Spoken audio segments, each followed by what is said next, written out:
नाजरीन, इस वीडियो को लाइक करें, चैनल को सब्सक्राइब करें और बेल आइकॉन को दबाएं ताकि हमारी तमाम वीडियोस आपको मिलती रहें। ब्लैक को दबा दें। अस्सलाम वालेकुम नाजरीन, डॉक्टर बशारत और गाजी खान साहब हाजिर हैं आपकी खिदमत में एक नई वीडियो के साथ। आपने हमारी कल वीडियो देखी होगी जो उसका पहला पार्ट था और उसका टॉपिक था free energy from ocean waves, और इसके ऊपर गाजी खान साहब ने एक बहुत अच्छी टॉक दी और स्लाइड्स हमें दिखाई। आज उस सिलसिले की दूसरी वीडियो है और हमारी गुजारिश होगी गाजी खान साहब से कि इसको भी हमें उसी तरह समझाएं जैसे कल इन्होंने समझाया था। और इससे पहले कि गाजी खान साहब की जो है टॉक शुरू हो, गाजी साहब जैसे आप जानते हैं कि सैन फ्रांसिस्को कैलिफोर्निया से हमारे साथ होते हैं, और इससे पहले कि इनकी टॉक शुरू हो मेरी आपसे दरख्वास्त है कि आप हमारे चैनल वैकोडिक टीवी को सब्सक्राइब करें, बेल आइकॉन को प्रेस करें और इस वीडियो को लाइक करें ताकि हमारी तमाम वीडियोस की नोटिफिकेशन आपको पहुंचती रहे जैसे ही वो वीडियो अपलोड होती है। बहुत शुक्रिया। Over to you Ghazi Khan साहब। शुक्रिया डॉक्टर बिशारत। आज जैसे कि कल हमने आपको बताया था कि जियोपॉलिटिकल सिचुएशन जितनी भी दुनिया में चल रही है, जितनी सियासत चल रही है, इस सियासत की बेस जो है ये बेसिकली जो है ये इकोनॉमिक्स पे बेस करती है। और इकोनॉमिक्स में सबसे ज़्यादा रोल आजकल एनर्जी का है, जिसका पाकिस्तान में भी बड़ा क्राइसिस है, वर्ल्ड ओवर भी क्राइसिस है। और किस तरीके से हम जो है ये समुंदर से ये अपना हिस्सा लेकर एनर्जी का अपनी इस कमी को पूरा कर सकते हैं। मैं आपको स्क्रीन शेयर कर रहा हूं। इसमें मैं आपको ये बताने वाला हूं कि जैसे कि कल हमने स्क्रीन शेयर में बताया था आपको, उसको थोड़ी सी मैं क्लैरिफिकेशन इसमें मैं करना चाहूँगा, वजाहत, क्योंकि मुझे कुछ दोस्तों ने कहा है कि इसकी कुछ वजाहत आप करें। थोड़ा सा मैं इसको एक्सप्लेन कर देता हूँ आपको।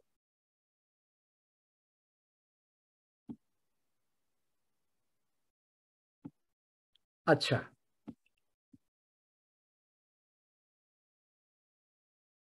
जैसा कि कल हमने बताया था,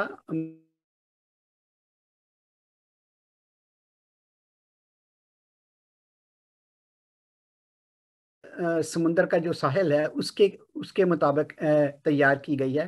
कैलकुलेट किया गया है कि 1 एकड़ में कितने यूनिट इसके लगा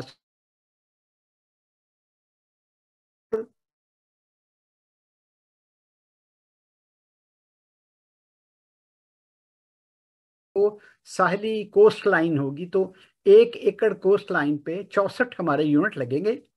इसकी कैलकुलेशन ऐसे बताई थी मैंने आपको कि तकरीबन जो 1 क्यूबिक फीट पानी होता है ये तकरीबन 63 पॉइंट समथिंग होता है। इसको हम अंदाजन राउंड अप कर लेते हैं 64 पाउंड्स एट सी लेवल कैलकुलेशन के लिए। और जो हमारा फ्लोट ऊपर लकड़ी का, जैसे मैंने आपको बताया था कि फोटो में तो नहीं है लेकिन एक्चुअल आपको बाद में बताएंगे कि ये 10 बाई 10 का है, 10 फुट ज़रबे 10 फुट का, जैसे एक छोटा सा कमरा होता है 10 फुट बाई 10 फुट का, ऐसी फ्लोट है जो इसकी ऊंचाई सिर्फ 5 फुट है।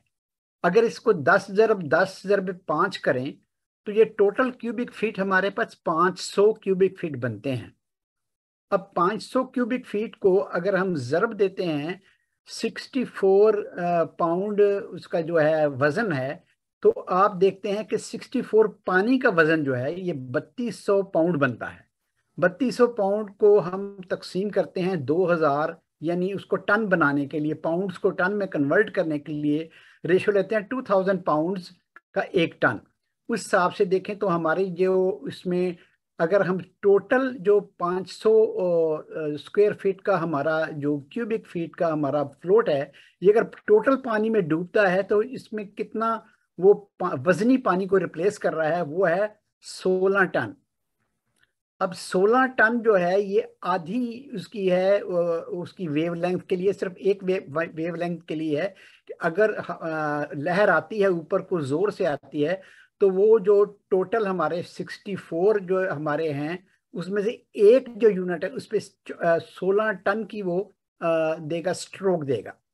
अब 16 टन की स्ट्रोक इस पे अगर जब पड़ती है तो इसमें हम फ्रिक्शन निकाल देते हैं कि minus weight of the piston rod लोहे की होगी, उसका वजन भी पड़ेगा और उसमें जो फ्रिक्शन होगी पिस्टन के साथ, हम उसको तस्वर कर लेते हैं कि वो 1 टन की रेजिस्टेंस है। तो जो बॉयंसी या थ्रस्ट है ये पिस्टन पर जो पड़ा है वो 15 टन जो है नेट फोर्स पड़ी है।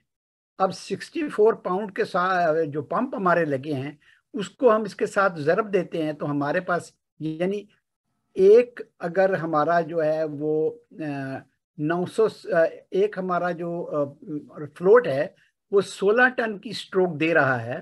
तो जो 64 हमारे यूनिट हैं, ये टोटल इनकी स्ट्रेंथ जो है वो 960 टन है पर half wave cycle. Half wave cycle का मतलब ये है कि अगर फ्लोट लहर आई है तो फ्लोट ऊपर को उठा है तो टोटल फोर्स हमारे पास 960 टन की आई। अब हम जो देखते हैं कि जब वेव जो है वो सिंक कर रही है, नीचे बैठ रही है, तो अगर हमने फ्लोट की रेशो जो है 1:1 रखी है, यानी पानी टोटल नीचे को बैठता है, तो फिर हमारे पास जो जो इसकी 1:1 रेशो है वो इक्वली 960 टन का वजन भी इस पर पड़ेगा, क्योंकि पानी का वजन 960 टन होगा टोटल। इस तरह से since the surface area of piston is very small, the pressure mounted inside the pressure vessel will be directly proportional to a square heat। इसका मतलब ये है कि चूंकि पिस्टन जो है इसका साइज बड़ा छोटा है, तो ये 960 टन की जो कलेक्टिव फोर्स है जब इनके 64 पिस्टन्स पे पड़ेगी तो उसी प्रोपोर्शन से वो प्रेशर बिल्टअप करेगी। यानी 16-16 पाउंड 32 टन का जो है 32 टन का जो वजन है एक यूनिट जो है वो प्रोड्यूस कर रहा है वेव उठने और उसके सिंक करने में दोनों तरफ से। तो ये इसका एक ये फार्मूला जो है ये मैंने एक आपको इसका बताया है कि इसमें कितना पानी रिप्लेस होता है और कितनी फोर्स पैदा होती है। इससे अगली स्लाइड पे मैं आपको ये दिखा रहा हूं कि जब लहर आती है तो हमारे पास अगर साइड पे हमने इसको, जब दो तरफ की उसकी मोशन होगी, एक होगी ऊपर की तरफ और एक होगी साइड की तरफ। तो जो साइड की तरफ की इसकी मोशन है उसके लिए हमने ये इसमें एक कैप्चरिंग डिवाइस रखी है जो एक रेल पे है। जब आके वेव इससे टकराएगी इसको धकेलेगी पीछे को, जब पीछे को धकेलेगी तो ये जो पिस्टन इधर जो सिलेंडर पड़ा है इसका जो पिस्टन है ये पिस्टन हरकत करेगा। यहाँ से भी हम इसकी एनर्जी कैप्चर कर रहे हैं। और इसकी मैं दूसरी शक्ल आपको दिखा रहा हूँ। ये एक्चुअली है बाई डायरेक्शनल एयर पंप जो मैंने ये कैलिफोर्निया में सैन फ्रांसिस्को में बनवाया था। मैंने इसमें 2 इंजीनियर हायर किए थे, एक अमेरिकन इंजीनियर और एक जर्मन इंजीनियर। दोनों को मिला के तो मैंने उनको कहा था कि ये इस डिज़ाइन का बनाएं। चुनाचे इस डिज़ाइन पे उन्होंने मेरा तकरीबन $1.5 लाख मेरी अपनी जेब से लगा था इसको डेवलप करने के लिए। तो ये इसकी तस्वीरें मैं आपको कुछ शेयर कर रहा हूँ। बाई डायरेक्शनल यानी दोनों तरफ से ये काम करता है। इधर इस ये जो 2 इसके पॉइंट आ रहे हैं, एक नीचे वाले से इसमें कंप्रेस्ड एयर ले रहा है, एक ऊपर वाले से ले रहा है।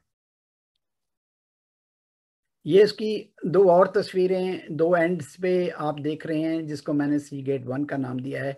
ये एक्चुअल तस्वीरें हैं जो इस यूनिट की मैंने खींची हैं इसकी। अब इसमें यह है कि जो हमने ऑलरेडी कंप्रेस कर ली, हवा इकट्ठी कर ली, अब क्वेश्चन ये है कि हम इसको, ये एक बैटरी है, एक हमारे पास बहुत यूनिट है जिसमें बहुत सारे हमारे पास सिलेंडर पड़े हैं।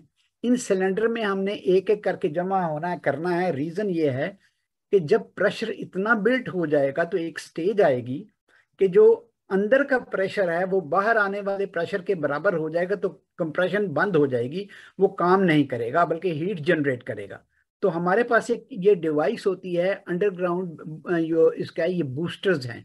ये बूस्टर जो हैं ये करते हैं कि जो अगर आपके पास 100 PSI है तो वो उसी से ऑपरेट करेंगे, इसी प्रेशर से, और मजीद इसको कंप्रेस करते चले जाएंगे। यानी अगर ये आपके पास 100 PSI है तो ये इसको 1000 या 2000 PSI में कन्वर्ट कर देगा अपनी ही फोर्स से, लेकिन उसको और कंप्रेस करके तो हम इसको स्टोर कर लेंगे। ये स्टोरेज डिवाइस है।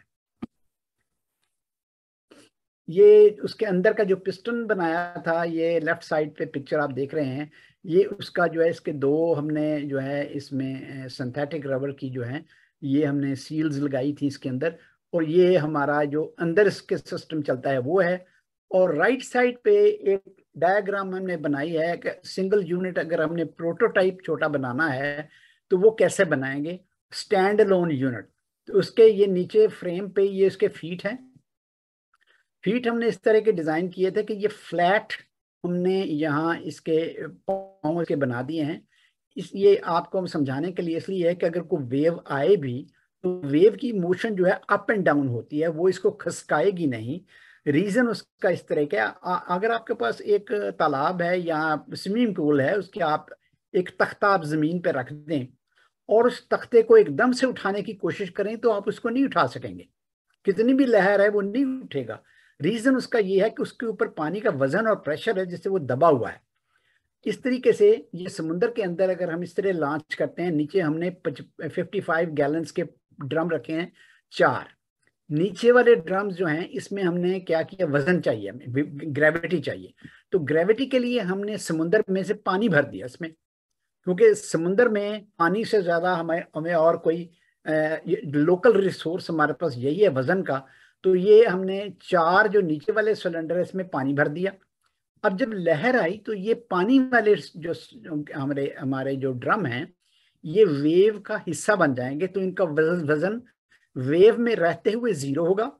और जो ऊपर वाले 4 ड्रम हैं उसने हमने हवा भरी हुई है, और हवा की बजाय बेहतर है हम स्टायरोफोम भर दें, ताकि अगर पानी लीक होकर इसमें चला भी जाए तो स्टायरोफोम की वजह से वो उसके अंदर उसको पानी उसमें जमा ना हो सके, उसके अंदर जा ना सके। तो ये ऊपर और नीचे वाले में पानी और ऊपर वाले में स्टायरोफोम। अच्छा, अब जब इसको सेट हमने इस तरह करना है कि जब ये समुद्र की जो सरफेस है पानी की, ये बिल्कुल इसके दरमियान में हम इसको सेट कर देते हैं, बिल्कुल दरमियान में। यानी नीचे वाला जो है ड्रम जो है वो पानी के अंदर रहे, ऊपर वाले 4 ड्रम पानी के ऊपर तैरते रहें, क्योंकि इसके अंदर स्टायरोफोम है। और ये पानी को यानी कि इतने हल्के हैं कि ये पानी में डूबते नहीं हैं, बल्कि तैर रहे हैं। और इनका साइज इस हिसाब से हो कि वो कंपनसेट, ये रॉड और पिस्टन, इसका वजन भी ये कंपनसेट करता हुआ ये थोड़ा सा बड़ा होगा नीचे वाले ड्रम से ऊपर वाले 4 ड्रम। अब जब भी लहर आएगी तो ये पिस्टन ऊपर को उठेगा, तो यहां से जो कंप्रेशन हुई तो कंप्रेस्ड एयर इधर से निकल जाएगी। अगर वो नीचे को गिरता है तो कंप्रेस्ड एयर ये नीचे वाले पाइप से निकलेगी, और यहाँ इस एरो के पास हम इसको कलेक्ट कर लेंगे। मैं नेक्स्ट स्लाइड में आपको मजीद तफसील बताने लगा हूँ। ये हमने इसकी कुछ ड्राइंग्स वगैरह जो है कैड पे हमने बनाई थी कि हमने इसको कैसे हमने बनाना है, तैयार करना है। ये इंजीनियर्स ने बना ली थी, हमारे इंजीनियर्स ने। अब इसमें ये हमारा जो जर्मन इंजीनियर है राइनहोल्ड ज़ीगलर ये है, और ये एक और जर्मन उसका फ्रेंड है। इधर आप मेरी तस्वीर देख रहे हैं और साथ में ये जर्मन इंजीनियर है। तो ये हमने इसका स्पेस फ्रेम बनाया था, इस फ्रेम के अंदर हमने इसको ये सेट किया है। यहाँ पर लेफ्ट साइड की पिक्चर में आप देख रहे हैं कि पिस्टन अलग है, उसका सिलेंडर अलग है, वो इसमें हमने फिक्स जो है वो अंदर करना है। ये दोनों तस्वीरों में आप इसे देख सकते हैं।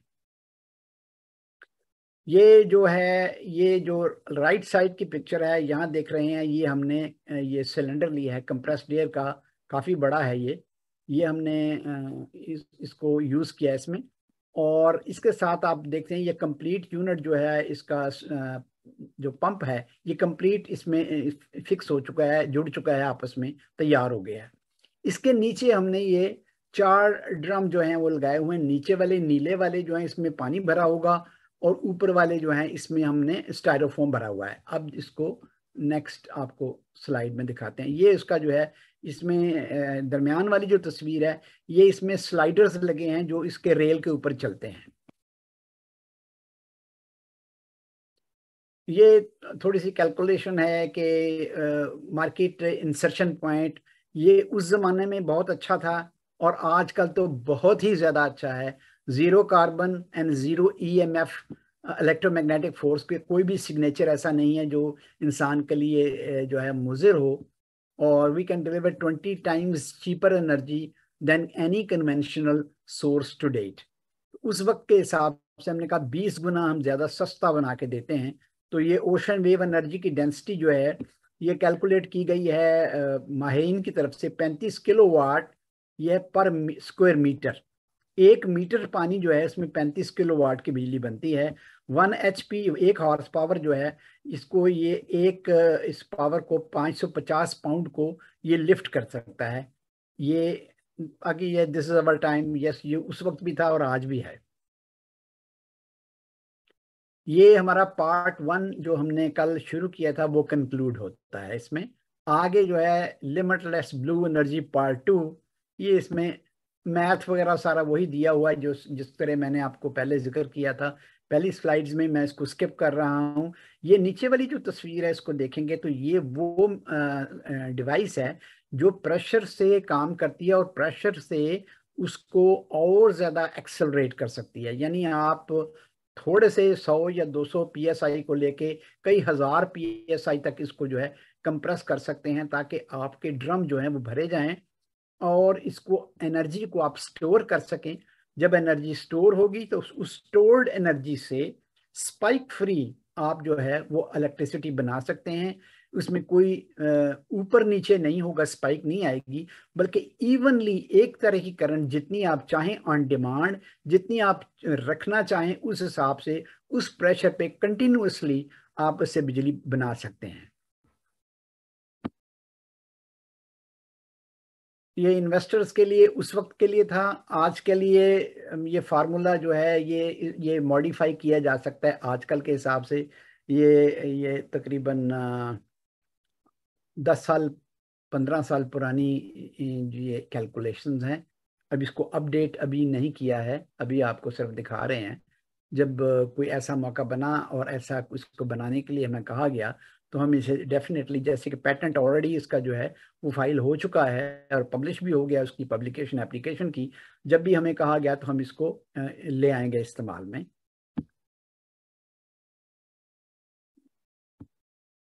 ये कुछ स्लाइड्स को मैं स्किप कर रहा हूँ फाइनेंशियल्स की। ये इन्वेस्टर्स के लिए है। ये उस वक्त की प्राइसिंग है। तो 400 पंप्स इन सिंगल एकड़ will be capable of generating 1.16 gig multiplied by 464 gigawatt annually हम प्रोड्यूस कर सकते हैं। उसके पैसे उस वक्त बड़े थोड़े थे, लेकिन अब उसके जो है जाहिर है कि 4 सेंट पर वाट के हिसाब से हमने कैलकुलेशन की थी, लेकिन आज के हिसाब से कैलकुलेशन जो है ये सही नहीं होगी, हमें दोबारा इसको रिकैलकुलेट करना पड़ेगा। For investor financial detail simplified, ये ग्राफ जो है ये बता रहा है कि मुख्तलिफ इसकी प्रोजेक्शन जो है ये किस तरह होगी, कितने सालों में होगी। ये 2009 में हमने शुरू की थी कैलकुलेशन और 2015 तक हमने कैलकुलेट किया था। आज 2022 है तो जाहिर है कि हिसाब से इसको हम रिकैलकुलेट हम करेंगे। रिटर्न, रिक्वायर्ड रिटर्न्स इसमें है।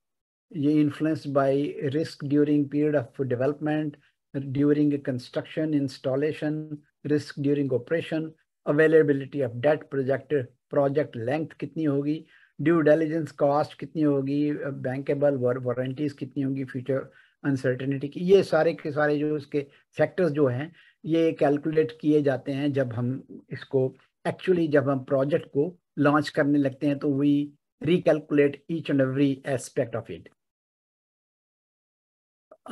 Economic scale, planning, construction, machine, operation. मैं चाह रहा हूँ कि आपको सिर्फ उतना मटेरियल दूं जो रेलेवेंट हो आपके समझने के लिए। यहाँ भी आप देखें कि जब जब कोई चीज़ डेवलप होती है तो उसकी कास्ट डाउन होती चली जाती है। तो जितने भी आप देखते हैं विंड टर्बाइन्स हैं वो देखें, projected opening cost offshore and की वेव की है वो देखें, 1980 की देखें यहाँ पर क्या है, और ये कम होते होते होते ये कम होती चली जाती है, जूं जूं ऊपर चली जाती है। फोटोवोल्टेक्स जो है 92 में कहाँ थी, 2000 में ये 19 ये 2000 में कितनी आ गई। और इस तरीके से आप देखेंगे कि ये इसकी कॉस्ट कम होती चली जाती है जब भी चीज़ डेवलप होती है। अपॉर्चुनिटी को भी अभी छोड़ देते हैं, पार्ट 3। अब ये है कि has anyone tried ocean wave harnessing technology before? जी हाँ, बहुत सारे लोगों ने काम किया है इस पे, इसके ऊपर। इसकी तफसील मैं आपको थोड़े से आगे बताने वाला हूँ। मैं थोड़ा सा स्किप कर रहा हूँ। ये देखिए, ये कुछ डिवाइसेस ऑलरेडी बनी हुई हैं जो समुद्रों में काम कर रही हैं। ये जितनी आप देख रहे हैं ये सारे डीप सी ऑपरेशन है। अच्छा, ये करते हैं कि सीधी लहर को लेते हैं और वहां से इसको बुई जो है, जो पावर बुई है, इससे ये काम चलवाते हैं। लेकिन इन सारे काम्स में जितने भी उन्होंने किए हुए हैं, इसमें ये स्पाइक इसमें अब बड़ी बनती है, और सेकेंडली ये वॉश अवे हो जाती हैं। डीप सी ऑपरेशन में जितनी भी चीजें होती हैं वो तकरीबन की तकरीबन बहुत सारी चीजें जो हैं वो ज़ाया हो चुकी हैं, वो डिस्ट्रॉय हो चुकी हैं, क्योंकि समुंदर इतना रफ होता है कि उसके अंदर जाके काम करना बहुत डिफिकल्ट होता है, और उसकी बहुत ज्यादा वो उस पर कॉस्ट फैक्टर, एक एक फुट के ऊपर जितना आगे समुद्र में जाते हैं आपका खर्चा बढ़ता चला जाता है। लेकिन ये इसकी जो हमारा सिस्टम है, इसकी खूबसूरती ये है कि ये कोस्ट लाइन पे है, बेस्ड है। पानी ज्यादा से ज्यादा 20 फुट तक आप जाते हैं, उससे ज्यादा जाने की जरूरत नहीं है, किनारे पर होते हैं। और इसका जो आधा हिस्सा है जहां आपने कंप्रेस्ड एयर रखनी है, वो सारा का सारा खुश्की पर होता है। तो आधा वो कोस्ट लाइन पे ये होता है पानी में, और आधा खुश्की पे होता है। ये है कि हमारी technology is far superior than other ocean wave harnessing devices. Its generator is placed in the ocean environment that is moist and salty, tending to rapidly corrosion. That जो इसका जो सॉल्ट की वजह से वो लोहा उसका खाया जाता है, उसकी लाइफ कम हो जाती है। ट्रांसमिशन का जो खर्चा होता है समुद्र में वो बहुत ज़्यादा होता है कंपैरेटिवली अगर आप ओशन बेस्ड होते हैं। फ्लक्चुएशन और सडन जो स्पाइक्स हैं उससे उन पे हालात जो है बिजली के हैं वो जल जाते हैं। इस तरह की इसमें चीज़ें बताई हुई हैं। एक ये डिवाइस है, ये जो है this device can not use water buoyancy power at all, therefore cutting potential in half.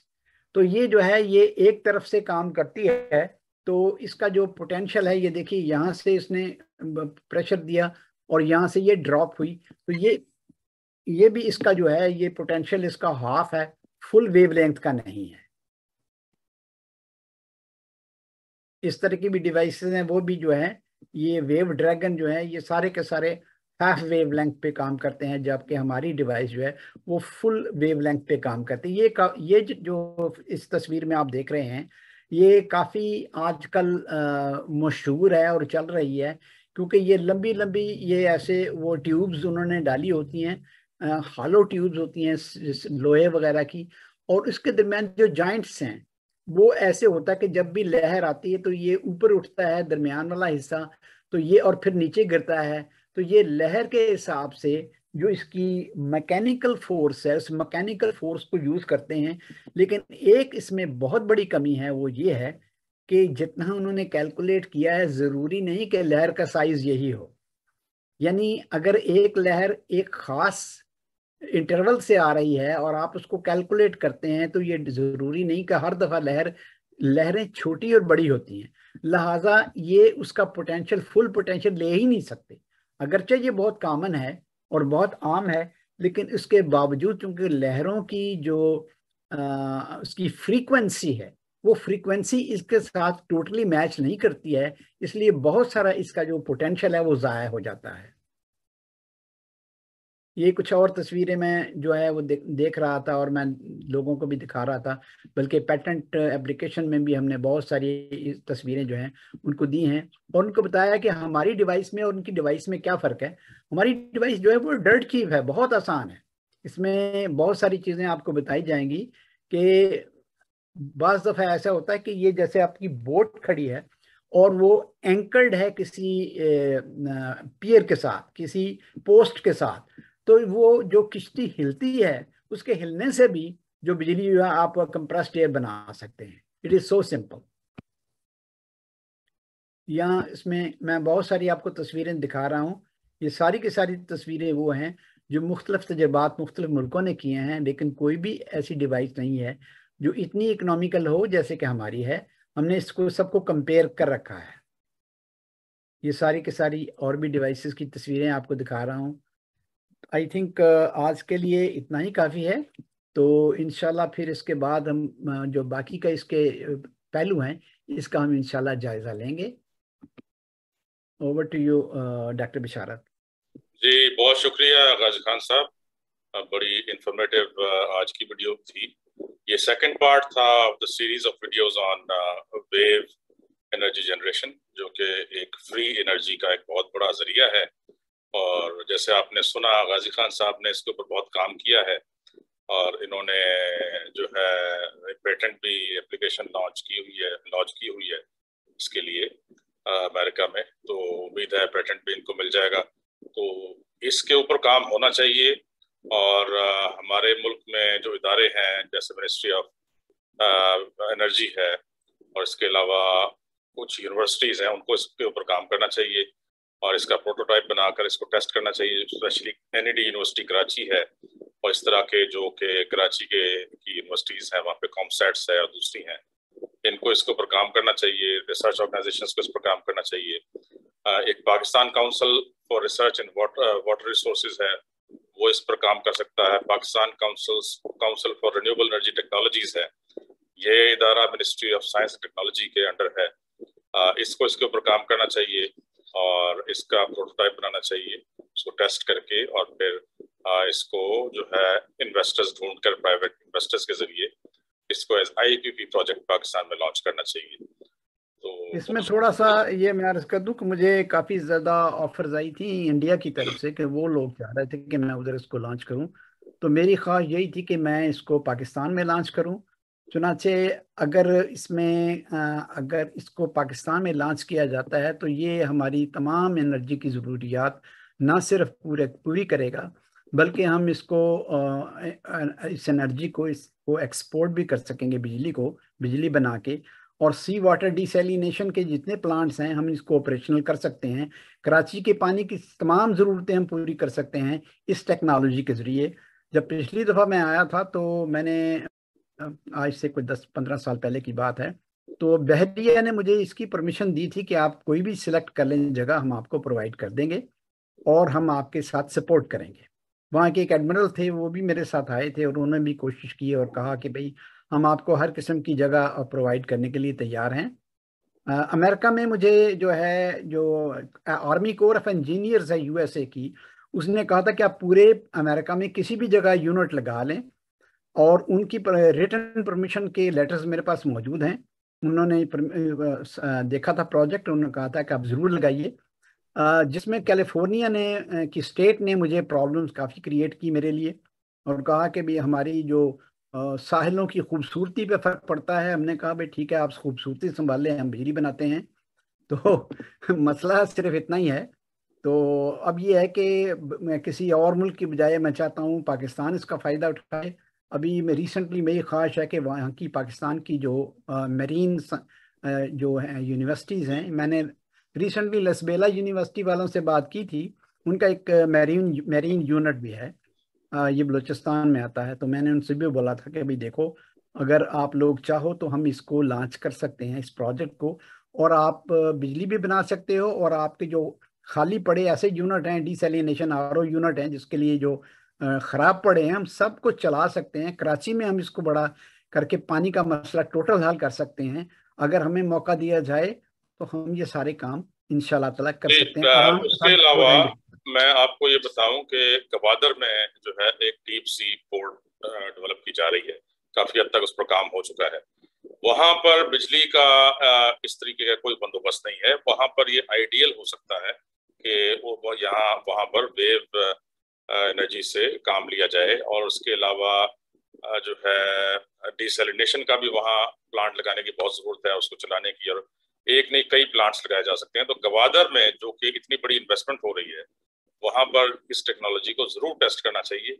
Lasbela university के पास रिसर्च के जराए नहीं होंगे। NED यूनिवर्सिटी कराची है और फिर ओशनोग्राफिक इंस्टीट्यूट है कराची में। ये दो इदारे हैं जो कि मेरे ख्याल इस पर काम करें तो इसको किसी नतीजे पर पहुंचा सकते हैं। और इसमें HEC उनको फंडिंग के लिए तैयार होगा। अगर ये प्रॉपर एक जो है उसका प्रपोजल बनाकर HEC के पास लाएं तो इस तरह के रिसर्च प्रोजेक्ट्स के लिए फंडिंग की जा सकती है। इसके अलावा जो है पाकिस्तान साइंस फाउंडेशन है और बहुत सारे इदारे हैं जो फंडिंग करते हैं। कल ही एक जो है इदारे ने गवर्नमेंट पाकिस्तान के 20 मिलियन तक की रिसर्च ग्रांट उसके लिए प्रपोजल मांगे हैं, जो कि रिन्यूएबल एनर्जी से मुताल्लिक प्रोजेक्ट्स, लेकिन उसमें फोटोवोल्टाइक और इस तरह की दूसरी चीज़ों का है। उसमें ये नहीं कहा गया कि आप अपनी मर्जी से कोई प्रोजेक्ट ला सकते हैं, हालांकि होना तो ये चाहिए कोई भी आप इनोवेटिव प्रोजेक्ट लेकर आए। पाकिस्तान इंजीनियरिंग काउंसिल जो है वो एक इनोवेशन सेंटर बना रहा है, और उस इनोवेशन सेंटर में क्योंकि उसके लिए जो नई बिल्डिंग बन रही है इस्लामाबाद में, उसमें 2 फ्लोर्स पूरे रखे गए हैं। मैं उसके जो है इन्वॉल्व था, उसके कॉन्सेप्चुअल जो फेज था उसके अंदर, और जो बिल्डिंग उसकी बनी है उसको भी मैंने पूरी कोशिश की कि eco friendly zero energy building बनाया जाए। उसके 2 फ्लोर्स जो हैं वो इनोवेशन सेंटर के लिए मुख्तस करवाए। तो उस इनोवेशन सेंटर के पास चूंकि रिसर्च फंड्स भी होंगे, वो भी इसके ऊपर काम कर सकता है। तो इस तरीके से बहुत सारे इदारे हैं जो इस पर काम कर सकते हैं और इसको जो है किसी एक जो है तरफ ले जा सकते हैं, और फिर उसके बाद प्राइवेट इन्वेस्टर्स जो है वो तैयार होंगे कि इस प्रोजेक्ट को बड़े पैमाने पे लॉन्च किया जाए ताकि मुल्क को फायदा हो सके और फ्री एनर्जी मिल सके। बहुत शुक्रिया गाजी खान साहब, आज इसकी जो है सेकंड एपिसोड आपने जो है वो नशर किया।